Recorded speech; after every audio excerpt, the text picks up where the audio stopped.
As the clock ticks down to the start of the new season, Eastbourne Borough held a fans open day where sports supporters had the first glimpse of the new kit, as well as a chat with the players and coaching staff.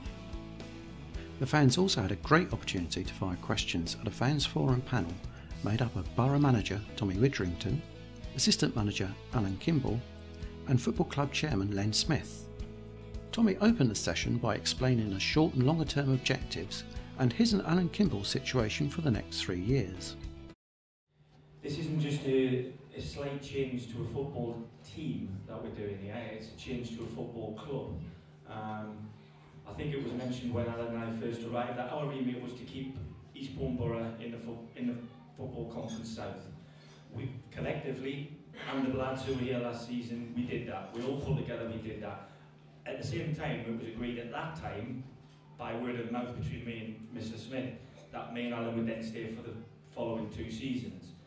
Having stayed in the division and having extensive chats both with the chairman, board, committee and everybody, the holding board and everything, we've now agreed a much longer term plan where we want this football club back in the next level of football. Now I'm not stupid enough or arrogant enough to realise by pulling our belts in this year, we're going to be challenging in the top 2 or 3 places in this league. Doesn't mean I won't be trying to win every game that we play come the 18th of August. However, Alan and I have now agreed 3-year deals rather than 2-year deals. So we want to get our foot back firmly in the Conference South to the point where, in my opinion, this is one of the toughest places to come to in the league. I don't want people coming here taking points away from Private Lane anymore. That was far too happening last season too much. Even when we were here, I didn't like that. So that's going to be my primary aim. Get our foot firmly in the Conference South door. By recruiting what we've recruited already, I believe, who I see to be my spine of my side, if you like, the crux of the team, them guys will bring on the fellas who maybe aren't quite up to doing obviously what they weren't allowed to do last season, and they struggled. So the guys who we tagged along this year, I feel are going to have better people to bounce off of. So primarily is to put our foot in the door and not let it squeeze us out, which it nearly did last season. Eventually, I'd like to think that if we got us back to where you were, then this football staff, and I mean the players and the playing coaching staff, could easily be run on a full-time basis. Because the football club structurally behind the scene is so well run, the bar, the events, everything that is here already, the bowls, the archery, all of that, that is a platform to make a full-time football club, easily. And I know that because I've been at football clubs that were never as financially sound as this one, and yet performed better with less money, not that I'm going to tell the chairman, less money in the playing staff side of things. But we were a full-time coaching and management staff. That's the big difference at the moment here. But what about the voluntary nature of running the club? We rely on volunteers throughout the club. In doing that enables us to spend more money on the playing staff, frankly.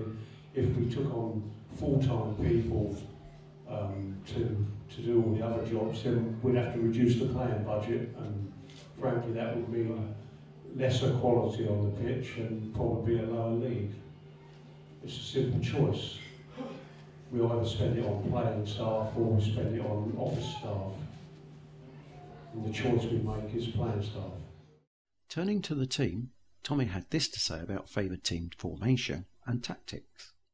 I favour the formation that wins the match. Formations don't make a heap of a difference to me, and I keep telling that to all the players. When I first came to the club, I drew a 4-4-2 formation on the wall because I do believe players nationwide in this country will be brought up, or would have been brought up prior to the influx of foreign coaches and managers at the top end of the game, would have grown up on 4-4-2. That was when you had wingers. Well, you know and I know, the only winger that I've seen at the club since I came, who isn't here anymore, wasn't doing what a winger does for us when we got here. So I've had a look and think, are there many wingers left out there? There are not many wingers left out there because where these kids are learning their trade, they don't play 4-4-2 anymore. They all play in the hole, behind the front two, 3 men midfield, 5 men midfield, whatever you want to talk. So I'm trying to fit players into a way that suits them rather than the formation, if you know what I mean. But don't get me wrong, I'll go sometimes and say, lads, we're playing 4-4-2 and I don't want you to go forward as a fullback. And then you'll see a difference that week, hopefully. But formation-wise, horses for courses. Like I said, I'm not so arrogant to think I can pick a formation today and play that formation every game this season and turn up at every Tom, Dick and Harry's ground and put our will on them. It just doesn't work like that. So I respect the opposition we play. Some oppositions will be so strong in areas that I feel we have to be a little bit more defensive, particularly away from home. But at home I will look to play as an attacking formation, or not even formation, and as an attacking set of 11 players to win a football match. I'll always go out to try and win the football match. Of course, there's been a fundamental change to the training regime, and Tommy explained how it works now and the benefits to the club. When I said to the chairman about turning it into a daytime thing, I had to look at who we had at the football club who could manage doing a Monday morning and a Friday morning. Of the guys that we wanted to retain, all of them have managed to be able to do that with their work commitments. Obviously, Dan's a shift worker, Gary works in schools coaching in an afternoon, Simon Johnson's a support teacher, Strev got a couple of days off his work to change. So I had to look at finance was a big thing. Everybody realised, I hope everybody realises that things are tight. In the world, things are tight. In Eastbourne, the football club, things are tight. So I haven't got bundles of money to throw at staid, good non-league players. The guys on the whole that I've brought in, there's Danny Potter, Anwar Uddin, Gary Hart, who've all played professional football at a good level for a good length of time. And they'll not mind me saying they're not in the beginning of their careers. They're coming toward the end of their full-time days. So the morning stuff isn't a massive change for them guys. They don't have to go to work 8 hours and then come and play football, because they've never done that before anyway. Gary's only done that for one season, Gary Hart.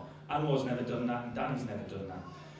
On top of them guys, the other recruits on the whole have come from a very good upbringing, from their schoolboy football to their youth academy football into reserve football. So again, they get out of bed, they go to work, their work is football.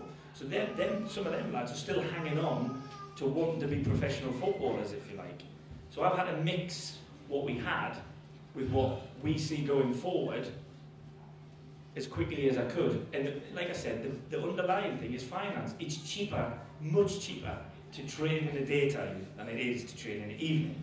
For one thing, the player has to want to come in to work.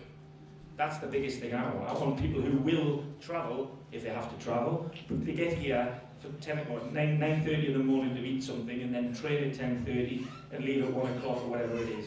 So that's probably how much they cost us as a football club is the ultimate factor.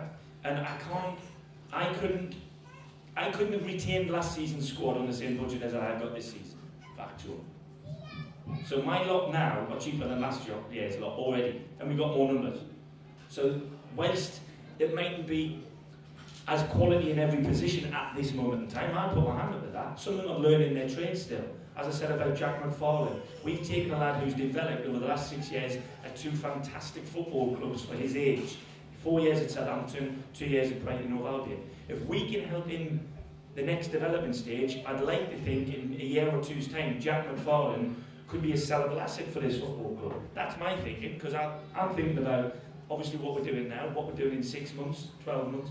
So I've got to have my head on all of them scenarios. And I understand fans want to win yesterday, want to win tomorrow, and want to win the day after. I do want to do that too. But I also have to have a little bit of my foot in each sort of stage. And that was my thinking behind that. Enjoyment-wise, I mean, again, Danny standing there, Danny Potter standing there. You've got to remember, in effect, footballers are contractors. If any of you guys have worked as a contractor for a building site or for a firm, you know, anything, these guys, he's earned his living as a footballer for, I don't want to embarrass him, probably 15 years plus. 15 years plus. Now, in fairness to Danny travels from Ipswich to come to work here. Now, people will say to me, not a lot of people, I've heard the murmuring, he's bringing everybody from outside. I think it's an absolute pat on the back to him that he's coming that distance And he's not getting paid what anybody will think he's getting paid. He's coming because he knows I've given him an opportunity, A, to play, but B, to make a step onto a ladder in the coaching side of things. Like I said, he's not at the dawn of his career, but he's certainly not at the end of his career. But he's seen an opportunity to come and play at a level of football. He wants to go and play higher at his age. And he's got a mentality that I need to rub off on your Jack McFarlanes and your Chris Morgans and your Simon Johnsons, who've never been around people like him. In that dressing room, I hope to think you got a little feel of the atmosphere at the training ground. And anybody's welcome to come and watch us at any time. We train out here on the front pitches or around the back there. And we have had one or two lads come and sit and watch when the weather's nice. And you do see a different aspect of it. It isn't, I know sometimes you'll see me jumping up and down and ranting and raving and maybe saying the odd naughty word and things like that on the side of a pitch. That is such a small part of what we do here. You know, we've got a great atmosphere in the dressing room.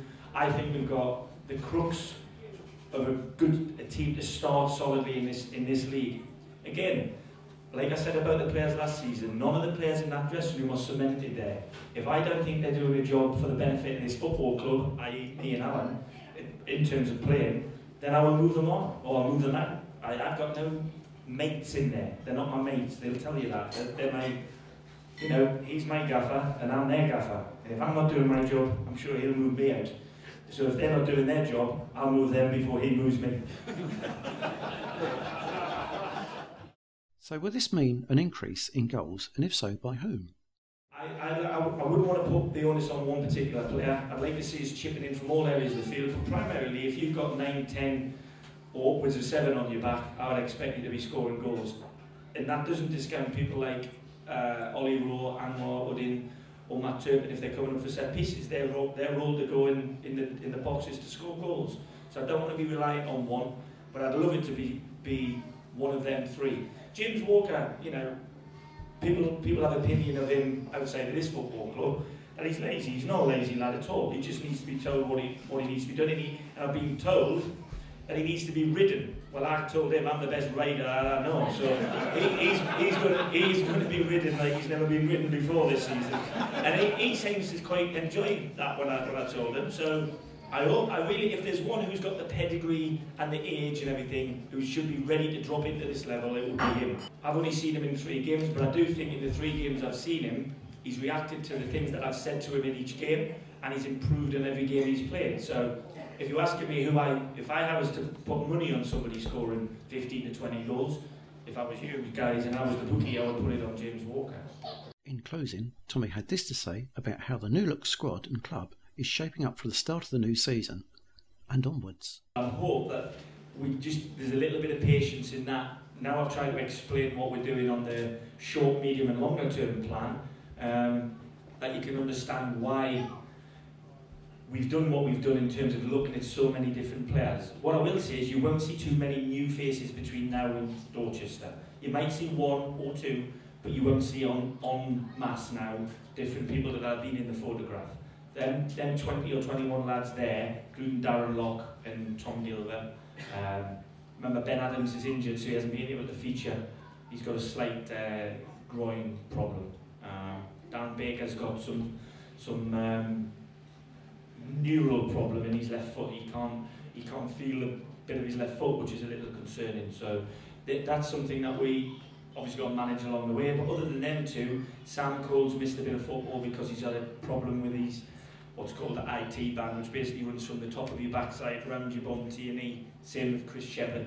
Came to the club, we knew it has to be managed. So 1 or 2 are holding a couple of niggles and knocks and stuff, but the reason for having 21 or 22 at this stage is exactly for that. They're not full-time footballers, and we're asking them to do full-time training when they come in here, if you like. We don't, because they come for 2 times a week, we don't expect anything less in their output or their quality than we would do if they were here 5 days a week. My aim eventually is to make sure it goes 3 days a week and then 4 days a week, which is full-time football. And I hopefully hope to do that next season. If it's not next season, we'll have to look at what we do in terms of the league. If we do better in the league, I'd like to think more people come through the door. That means the budget might get a little bit higher. And then, if that's the case, then I wouldn't need a great deal more to add another day's training into there. Like I said, a lot of these lads are still on the rate of bank of mum and dad. You know, they help them. I'm looking after their. A lot of these lads get enough to get back and forward to here and a couple of quid in their pocket. Maybe he's paying a mobile phone bill probably. So, you know, they're not getting paid bucket loads of money, these lads. They're coming here because they want to play football. And they want to play football for Eastbourne Borough, which I hope you guys, I'm sure you will accept that they're doing that and make them the heroes that you made the previous guys. Because rightly so, your Crabbies and your Ben Austins and that were legends here. Dan Baker still is. I want these lads to become firm favourites amongst yourselves, who are the football club. The fans will never change. These 2 seats will change eventually. That one probably will eventually. But you guys won't. He'll end up coming back down there, I guess. So, you know, that's the way a football club is. You are the football club. We are the football team. That's all.